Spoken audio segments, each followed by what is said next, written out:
Assalamualaikum warahmatullahi wabarakatuh. Bismillah, alhamdulillah, wassalatu wassalamu ala rasulillah Sayyidina Muhammad ibni Abdillah wa ala alihi wa sahbihi wa mawala, amma ba'du.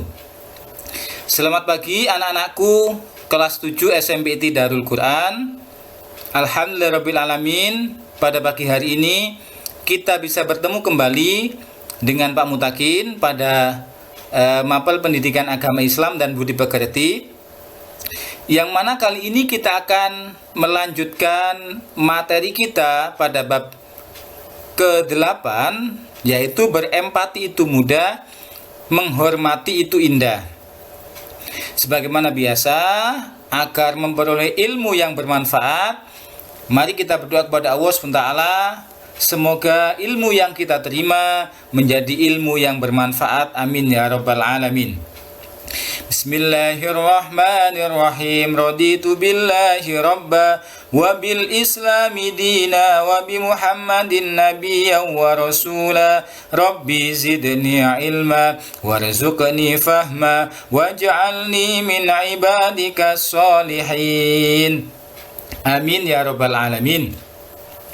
Baik anak-anak, langsung saja kita lanjutkan materi kita pada submateri yang kedua, yakni membiasakan sikap dan perilaku hormat. Kepada siapa kita harus membiasakan sikap dan perilaku hormat? Yang pertama yaitu hormat kepada orang tua. Begitu besar jasa orang tua, sehingga kita sebagai anak wajib hukumnya berbuat baik kepada kedua orang tua. Allah Subhanahu wa ta'ala memerintahkan kita untuk berbuat baik kepada keduanya. Sebagaimana firman-Nya, A'udzu billahi minasyaitonir rajim. Bismillahirrahmanirrahim. Wa idh akhadna mitsaqa bani Israila la ta'buduna illa Allah wa bil walidaini ihsana wa zil qurba wal yatama wal masakin wa qulu lin-nasi husna وَقُولُوا لِلنَّاسِ حُسْنًا وَأَقِيمُوا الصَّلَاةَ وَآتُوا الزَّكَاةَ ثُمَّ تَوَلَّيْتُمْ إِلَّا قَلِيلًا مِنْكُمْ وَأَنْتُمْ مُعْرِضُونَ.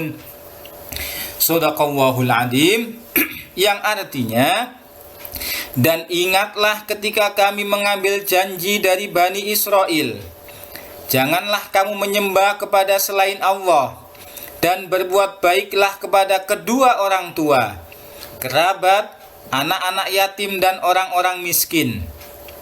Dan bertutur katalah yang baik kepada manusia, laksanakanlah sholat, dan tunaikanlah zakat. Tetapi kemudian kamu berpaling atau mengingkari, kecuali sebagian kecil dari kamu, dan kamu masih menjadi pembangkang. Nah anak-anak, itulah dasar hukumnya kita harus menghormati kepada kedua orang tua. Kenapa? Karena begitu bertua, ya, mulai kita lahir, tidak hanya kita lahir, ya, mulai kita dalam kandungan ibu ibu mengandung kita selama 9 bulan 10 hari, dibawa kemana-mana, makin hari makin berat, makin hari tambah abot, ya, nang pasar digowo, nang mall digowo, berangkat kerja digowo, saking sayangi, ya. Kemudian ketika kita sudah lahir, ibu, kalau bahasa Jawanya totoan nyowo, ya, antara hidup dan mati, sakitnya luar biasa, ya. Kemudian kita lahir ke dunia,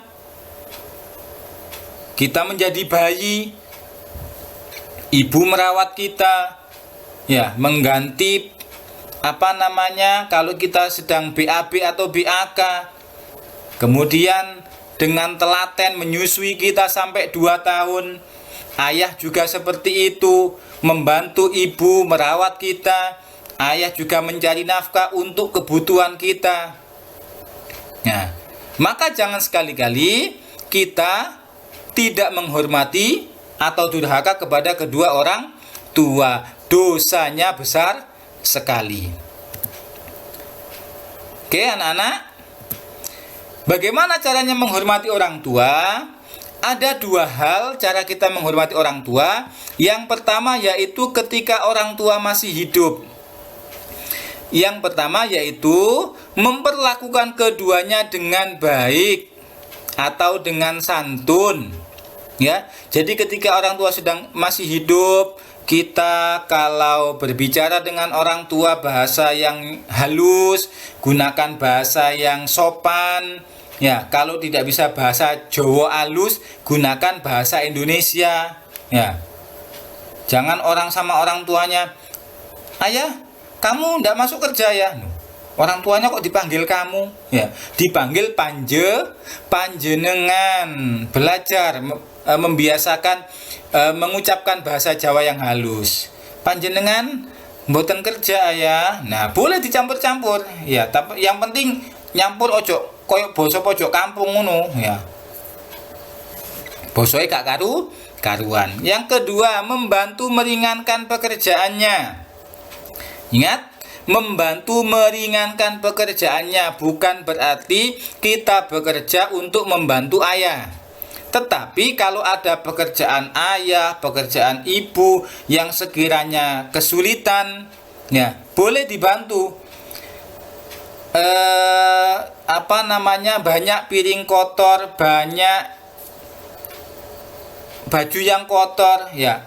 Ketika ibu mau mencuci, tiba-tiba kamu punya adik kecil, adik bayi menangis. Ya, boleh kamu bantu. Bu, saya bantu ya, cuci piringnya ya, biar ibu tidak terlalu kesulitan nanti. Oh iya nak, alhamdulillah. Nah, pasti orang tua akan seneng. Ya, ayahnya sedang memperbaiki apa? Ya, ada yang bisa bantu. Oh ya nak, tolong belikan paku ya. Nah, kita nggak usah malu. Ya. Kemudian mengikuti nasihatnya yang baik. Ya, setiap orang tua itu pasti menginginkan anaknya lebih baik dari dirinya. Ya, walaupun mohon maaf, naudzubillah, walaupun orang tua itu adalah pekerjaannya hina, mencuri atau sebagainya, ya. Wis cukup aku tok ae, muga-muga anakku dadi wong sing apik, wong sing soleh. Nah, pasti orang tua punya harapan seperti itu. Makanya ketika orang tua menasihati kita, nah, saiki unsume pandemi urung mari, sampean nggak usah metu-metu nak. Budal sekolah, nek sekolah ya mari mulai, ya wis mulai nak, gak usah mampir-mampir.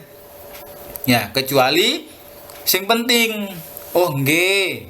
Nah, itu adalah nasihat yang baik, berarti harus ditaati. Yang keempat, membahagiakan keduanya secara fisik dan mental.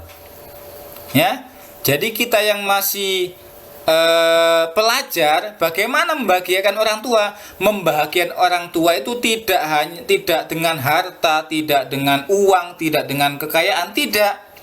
Bisa dengan kita belajar di rumah, membantu pekerjaan orang tua, kemudian mungkin membantu mengasuh adiknya yang masih kecil. Nah, itu pun bisa membahagiakan kedua orang tua. Ya, bukan bahagiakan tuh bapaknya ditukokno, dikasih uang 1 juta, ibunya dibelikan kalung. Nah, karena kita masih pelajar ya, kita belajar, kita bisa membagi waktunya belajar, waktunya sholat, waktunya mengaji. Nah, itu pun membahagiakan orang tua. Sederhana saja ya. Bahagia itu sederhana, tidak harus dengan harta atau materi.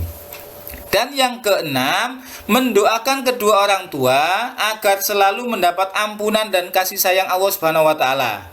Ya, kalian kalau sudah sholat, selesai sholat 5 waktu, jangan lupa berdoa kepada Allah. Rabbighfirli wali walidayya warhamhuma kama rabbayani shaghira. Ya Allah, ampuni dosa saya ya Allah, dan juga dosa kedua orang tua saya ya Allah, karena mereka yang selama ini merawat saya mulai kecil ya Allah. Mereka yang mencari nafkah, membesarkan saya, menyekolahkan saya. Ampuni dosa mereka ya Allah, dan sayangi mereka ya Allah ya. Ayah yang sedang bekerja, berikan keselamatan ya Allah, berikan rizki yang halal ya Allah, agar bisa digunakan untuk hal-hal yang baik, kita gunakan untuk beribadah kepadamu ya Allah. Nah, seperti itu. Jangan setelah sholat langsung melencing. Nah, itu jenenge lamcing. Setelah salam melencing. Usahakan berdoa kepada kedua orang tua. Ya, wiritan dulu, kemudian berdoa. Nah, sekarang bagaimana etika kita ketika orang tua sudah meninggal? Jika keduanya muslim, maka kita mendoakannya setiap saat agar diberi ampunan dan kasih sayang Allah SWT. Ya, kalau orang tua kita muslim, karena kita basicnya sekolah Islami, sekolah SMP IT Darul Quran, maka otomatis orang tua kita muslim. Jadi kalau sudah meninggal, kita berdoa, ya Allah, ampunilah dosa orang tua saya semasa hidupnya. Barangkali orang tua saya punya salah, mohon Engkau maafkan ya Allah. Barangkali orang tua saya sewaktu hidupnya dulu pernah meninggalkan sholat, pernah berbuat maksiat, pernah berbuat dosa, tolong ampuni ya Allah. Nah, seperti itu.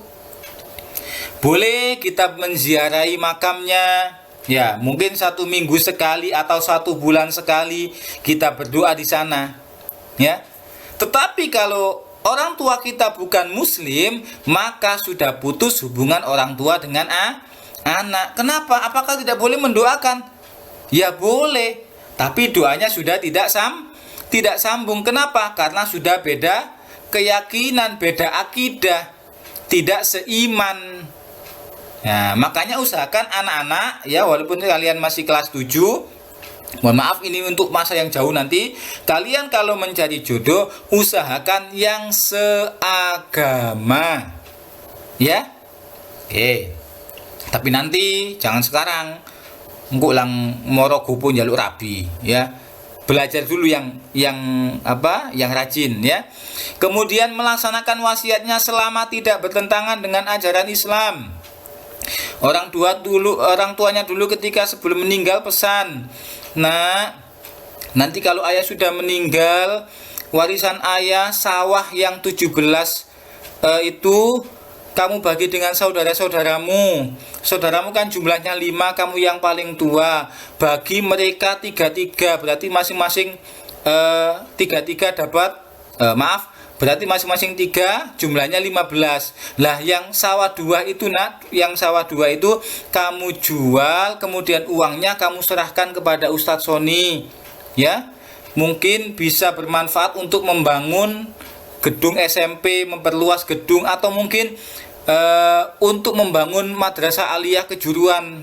Ya, itu adalah amanat yang baik, wasiat yang baik, harus dilaksanakan.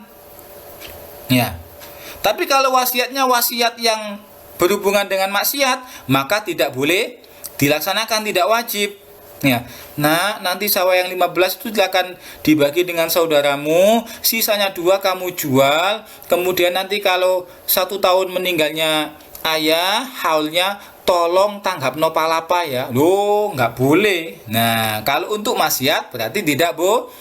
Kalau untuk disodakohkan, untuk hal-hal yang baik, nah itu boleh.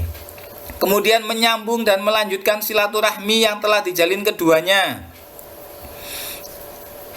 Kalau dulu orang tuamu yang sudah meninggal itu semasa hidupnya senang mengaji minggu, ya, hadir di jamaah Ahad pagi, kamu yang masih hidup lanjutkan. Kenapa? Itu adalah sebuah atau pekerjaan ayahmu yang mulia, kegiatan rutin ayahmu yang perlu dilanjutkan. Atau ayahmu dulu ketika masih hidup suka ke rumahnya Pak siapa, ya mungkin Pak Soleh atau Pak Agus. Nah, kamu ketika ayahmu sudah meninggal, lanjutkan, Pak, saya melanjutkan silaturahim orang tua saya agar tidak putus, agar tetap sambung keluarga dan sebagainya. Kemudian menjaga nama baik mereka. Menjaga nama baik dengan cara apa? Ya, kita belajar yang rajin, kita sholat 5 waktu, kita mengaji, kita berbuat baik kepada orang lain. Itu namanya menjaga nama baik mereka. Loh, kok bisa seperti itu? Kalau kita baik, menjadi anak yang baik, pasti nanti ketika orang-orang mengatakan, oh ya Allah, anak Pak Iku loh, ya, ancene soleh, ya, rezeki, senajan sudah meninggal, walaupun sudah meninggal tapi punya anak yang soleh, tinggal anak yang soleh, sungguh beruntung. Itu berarti nama baiknya orang tua terjaga. Jangan sampai ya kita senengane kubam, senengane main, ya, itu berarti tidak menjaga nama baik orang tua. Seakan ya, oh ya Allah, kasihan orang tuanya sudah meninggal, tapi tiap hari pekerjaannya ya kubam, ya. Sakene. Nah, sing katut wong tuane pisan. Orang tua yang sudah meninggal namanya ikut jelek juga. Ya, makanya jangan lupa kita senantiasa menjaga nama baik orang tua kita dengan kita senantiasa menjalankan perintah Allah Subhanahu wa ta'ala, baik masih hidup maupun sudah meninggal. Kemudian yang kedua, hormat terhadap guru. Mengapa kita harus menghormati guru? Ya, karena guru adalah orang yang telah mendidik dan memberikan ilmu kepada kita, membentuk kita menjadi orang yang beriman, mengerti baik dan buruk, berbudi pekerti luhur, mengantarkan kita menjadi orang yang pandai dan memahami ilmu pengetahuan, kemudian mengantarkan kita menjadi orang yang mendapatkan kedudukan tinggi di hadapan Allah Subhanahu wa ta'ala. Jadi alasan kenapa kita harus menghormati guru, yang pertama adalah guru yang mendidik dan memberikan ilmu kepada kita. Ya. Karena orang tua punya pekerjaan sendiri mencari nafkah, ayahnya sibuk mencari nafkah bekerja, ibunya mengurusi rumah tangga. Akhirnya apa? Datang ke sekolah SMP Darul Quran, menitipkan putranya. Saya titipkan putra saya untuk dididik dan belajar ilmu agama dan ilmu umum, supaya nanti menjadi anak yang berguna, memiliki ilmu yang bermanfaat. Nah, jadi kalian dititipkan kepada Bapak Ibu guru. Ya. Makanya kalian harus hormat dan patuh kepada Bapak Ibu guru. Kemudian Bapak Ibu guru juga membentuk kita menjadi orang yang beriman. Nah, nek ngene iki ilo, nek ngene iki ora ilo. Ilo itu api, ya. Di sekolah kita diajarkan kebaikan. Pernah nggak kita di sekolah diajarkan anak-anak mencuri ayam itu bagus? Loh, emang ada seperti itu? Iya, dulu Pak Mutakin pernah mengajarkan anak-anak mencuri ayam itu boleh dan hukumnya baik sekali, ya, wajib. Loh, gimana sih? Padahal Pak Mutakin menerangkan, ya, saat itu kalian sedang tidur. Ya, pas waktunya Pak Mutakin menerangkan kamu tidur. Anak-anak, mencuri salam itu bagus, ya, baik sekali. Loh, mencuri salam itu maksudnya apa? Maksudnya Pak Mutakin mungkin bertemu dengan Bapak Ibu guru, ya, mungkin bertemu dengan Pak Ibnu. Pak Mutakin mengucapkan Assalamualaikum. Pak Mutakin maksudnya salam kepada Pak Ibnu. Kamu kebetulan lewat, kamu menjawab Waalaikumsalam. Itu namanya mencuri salam. Tidak diului salam, tapi kamu ikut menjawab salam. Karena kamu sedang ngantuk, sedang tidur, sedang melamun, dengernya mencuri ayam itu bagus. Nah, itu berarti apa? Jaluk di kosek sirai, ya. Oke. Dasarnya apa? Sebagaimana firman Allah Subhanahu wa ta'ala, A'udzubillahi minasyaitonirrajim. Yarfa'illahu allazina amanu minkum wallazina utul ilma darajat. Allah akan meninggikan orang-orang yang beriman di antara kamu dan orang-orang yang berilmu pengetahuan beberapa derajat. Jadi derajatnya orang yang beriman saja dengan orang yang beriman dan berilmu, maka lebih tinggi orang yang beriman dan berilmu. Kenapa? Ya, semua ibadah ini butuh ilmu. Orang sholat kalau tanpa ilmu maka sholatnya tidak sah. Orang haji tanpa ilmu maka hajinya tidak diterima. Orang puasa tanpa ilmu maka puasanya sia-sia. Makanya menuntut ilmu itu hukumnya wajib. Sebelum kita melaksanakan ibadah kita harus tahu ilmunya. Ya, siapa yang mengajari ilmu? Bapak Ibu guru. Ya, makanya kalian harus senantiasa patuh kepada Bapak Ibu guru. Bisa disebut Bapak Ibu guru adalah orang tua kedua. Ya, orang tua kedua itu adalah Bapak Ibu guru. Kalau di rumah kalian dididik sama Bapak Ibu guru, Bapak Ibu kalian, orang tua kalian, orang tua kandung. Ketika di sekolah kalian dididik oleh Bapak Ibu guru. Sekarang bagaimana cara menghormati dan berbakti kepada guru? Yang pertama adalah mengucapkan salam hormat ketika bertemu. Dimanapun kamu bertemu Bapak Ibu guru, jangan lupa ucapkan salam. Ya, Assalamualaikum Pak, Assalamualaikum Bu. Ojo malah singitan. Ya, kepetu guru nih, waduh Pak Ibu rek, aku tak singitan. Nah, ndak boleh. Harus mengucapkan salam, berbicara kepadanya dengan santun. Pak, mohon maaf, pangapunten, saya nomor 2 kok belum paham ya. Bisa dijelaskan lagi Pak? Nah seperti itu. Jadi dengan bahasa yang baik. Pak, orang ngerti Pak, wange lah. Mos ambek guru ini kok ambek konconi ya. Gunakan bahasa yang santun. Memperhatikannya ketika sedang mengajar. Kalau Bapak Ibu guru mengajar, diperhatikan yang baik. Ya, jangan bermain dengan temannya, jangan main sendiri, jangan tidur. Ya, karena gurunya nggak enak, alah turu wae paling bosen. Nah, tidak boleh. Kenapa? Ya akhirnya dari yang tadi mencuri salam jadi mencuri ayam ya, atau ke kamar mandi. Waduh, wae Pak Igis, alah ke kamar mandi aja lah. Di kamar mandi padahal tidak BAB, tidak BAK ya, tapi mainan. Gara-gara apa? Males sama gurunya. Tidak boleh ya.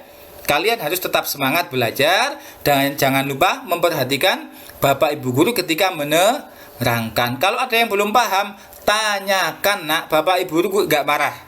Tidak akan marah Bapak Ibu guru kalau kalian bertanya, malah seneng. Oh, berarti anak-anak ini memperhatikan. Ya.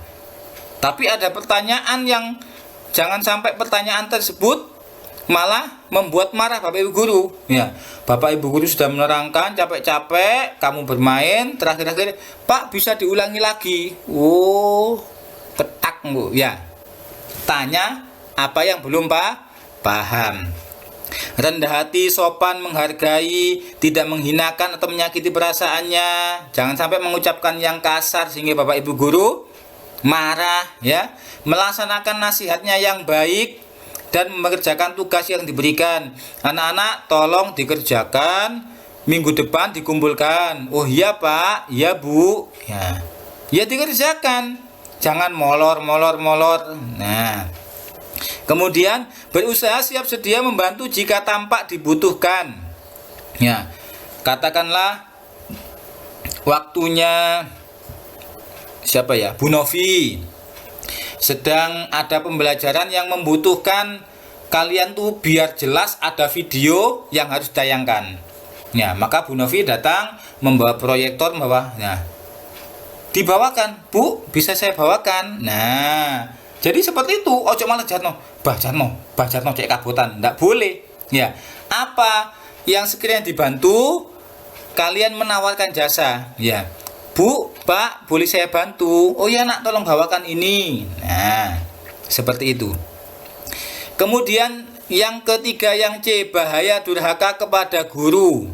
Loh, masa sih Pak durhaka kepada guru itu mempunyai efek yang berbahaya? Iya nak, kenapa? Karena Pak Mutakin jelaskan lagi, guru itu adalah orang tua kedua. Berarti durhaka kepada guru sama dengan durhaka kepada kedua orang tua. Siksanya sangat berat sekali. Ya. Ada banyak bahaya yang akan mengenai orang yang tidak menghormati guru. Di antaranya, sulit mendapatkan keberkahan dan kemanfaatan ilmu yang diperolehnya. Mungkin kalian sudah lulus, ya. Tetapi setelah lulus itu, kalau zaman dulu Pak Mutakin dapat STTB, Surat Tanda Tamat Belajar. Ya, sekarang ijazah namanya atau SKHU, ya. Dulu yang katakan STTB itu setelah tamat terus belajar, apa setelah tamat tambah bingung. Nah, maksudnya tambah bingung apa? Kate kerja bingung, terus kemudian apa ya? Ilmunya tidak bermanfaat, tidak berkah. Salah satunya mungkin kalian pernah berani kepada Bapak Ibu guru atau melawan, ya. Kemudian sulit mendapatkan keberkahan rezeki dari Allah.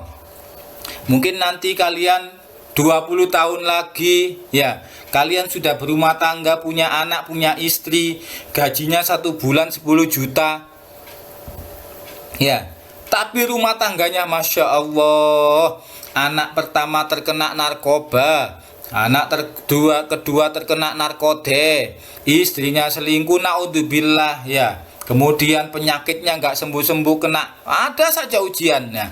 Bisa jadi apa? Ya mungkin tadi itu, karena punya salah dengan orang tua atau kepada guru, kalian belum meminta maaf, ya. Jadi hartanya banyak tapi tidak berkah. Yang bagus bagaimana? Ya harta yang berkah lah, rizki yang berkah, walaupun banyak tidak apa-apa, yang penting berkah. Kemudian mendapatkan dosa selama belum meminta maaf, ya. Jangan sampai kalian dendam kepada guru, tidak boleh, ya. Usahakan minta maaf. Punya salah apa Pak, saya minta maaf Bu, saya minta maaf, ya. Dengan kalian minta maaf, kalian minta keikhlasan, guru itu akan tenang, guru akan mendoakan kalian, maka ilmu yang kalian terima akan menjadi ilmu yang bermanfaat. Ya, di akhir materi kita, Pak Mutakin punya sebuah cerita yang mungkin mudah-mudahan bisa menginspirasi kalian, ya. Zaman dahulu itu di sebuah pondok pesantren ada seorang santri yang belajar kepada kiai, ya. Katakanlah santri ini namanya siapa ya? Huda lah, ya, namanya Huda. Huda ini mondok kepada kiai selama 10 tahun. Tapi anehnya Huda ini tidak diajari oleh yai, ya. Tapi dia disuruh oleh yai, diperintahkan oleh kiainya untuk angon bebek. Pagi, ya, jam 7 disuruh membawa bebeknya ke sawah, nanti sore pulang. Terus sampai 10 tahun. Akhirnya setelah 10 tahun, Huda ini dipanggil oleh kiainya. Huda, nak, kamu di sini sudah 10 tahun, berarti ilmumu sudah cukup. Silakan sekarang kamu pulang. Kaget Huda dalam hatinya. 10 tahun aku angon bebek tok kok wis dikongkon mulai. Ya apa iki ya? Piye? Tapi akhirnya Huda melaksanakan. Nggih, Yai, matur nuwun. Ya, akhirnya dia pulang. Lah begitu pulang, nah ini sudah kondang di tempatnya Huda ini. Oh, alhamdulillah Ustadz Huda sudah pulang dari pondok. Alhamdulillah Kiai Huda. Ya, bagaimana kalau kita ngaji rutin ini dilanjutkan Ustadz Huda? Oh ya, boleh, setuju. Wah. Ya, akhirnya apa? Huda diminta jamaah untuk ngaji. Pada hari pertama, ya, dia datang ke masjid membawa sebuah kitab. Assalamualaikum warahmatullahi wabarakatuh. Begitu dibuka kitabnya, menangis dia. Ya Allah, ya, meneteskan air mata. Jamaahnya heran, jamaahnya kagum. Subhanallah, Ustadz Huda itu khusyuk sekali, ya. Ustadznya walaupun masih muda itu, tapi ya Allah, buka kitab saja sudah ingat neraka ya. Padahal apa? Huda tidak bisa baca. Kenapa? Karena ketika mondok tidak pernah mengaji. Ya, jadi tidak bisa membaca kitab kuning, apalagi kitab gundul. Ya. Akhirnya jamaah, baik para jamaah, karena ustadz tidak kuat ya dengan isi yang ada di kitab, maka ngajinya kita lanjutkan besok saja. Ya. Besoknya ngaji lagi. Begitu membuka kitabnya, udah menangis lagi. Ya, kata jamaahnya, Masya Allah khusyuknya, ya, ustadznya itu seakan-akan melihat neraka, sehingga ya akhirnya apa, ngajinya nggak jadi lagi. Padahal dia tidak bisa baca, diwaca opo iki aku gak tahu ngaji. Ya, di hari ketiga sebelum membaca kitab, Huda ini tawasul kepada Rasulullah, Al-Fatihah kepada guru-gurunya yang memberikan ilmu Al-Fatihah. Begitu dibuka, ya, subhanallah, dia bisa membaca dengan baik. Ya, faslun utai iki lafasal wal maqalatus saniyah wal maqalatul saniyah utai maqalah sinemeluru. Nah, jadi dia langsung bisa membaca. Kenapa? Karena barokahnya ketika dia mondok, dia patuh kepada kiainya. Dan kiainya tahu anak ini sudah pintar, sudah punya wadah yang baik, yang besar, maka nggak usah ngaji. Ya, maka dia disuruh angon bebek untuk ketaatan kepada kiainya. Akhirnya barokahnya dia punya ilmu laduni. Ilmu laduni adalah ilmu yang tanpa belajar itu bisa sendiri, tapi tidak semua orang. Ojo ditiru. Ya, ndak boleh kita meniru. Wah, aku gak usah sekolah, gak usah, engko nek wae pinter lah pinter dhewe ya. Oh, ndak bisa. Ya, kalau wadahnya kita ndak mencukupi, ya kalau nggak sinau ya BODOH. Ya, jadi itu adalah salah satu hikmah patuh kepada bapak ibu guru. Ya, walaupun guru itu salah, kita harus tetap mengikutinya. Kalaupun kita mengingatkan dengan bahasa yang sopan, Pak, panjenengan yang menerangkan kemarin tuh kayaknya ada yang kurang tepat, saya membaca seperti ini. Oh iya Tana, coba saya cek lagi. Nah, seperti itu, nggak boleh, Pak, salah itu. Nah, jadi harus dengan bahasa yang sopan. Nah, semoga apa yang Pak Muntakin sampaikan dan juga cerita ini menjadi motivasi kalian, semangat kalian untuk belajar lagi, walaupun dalam masa PPKM, ya, pemberlakuan pembatasan kegiatan masyarakat. Ya, tetap kalian semangat, tetap kalian punya spirit baru, ya, dan mudah-mudahan menjadi ilmu yang bermanfaat. Untuk itu mari kita berdoa. Allahumma inni astaudiuka ma 'allamtanihi fardudhu ilayya inda hajati wa la tansanihi ya rabbal alamin. Dari Pak Muntakin cukup sekian. Apabila ada yang bertanyakan, silakan ditanyakan. Subhanakallahumma wa bihamdika asyhadu an la ilaha illa anta astaghfiruka wa atubu ilaik. Wassalamu alaikum warahmatullahi wabarakatuh.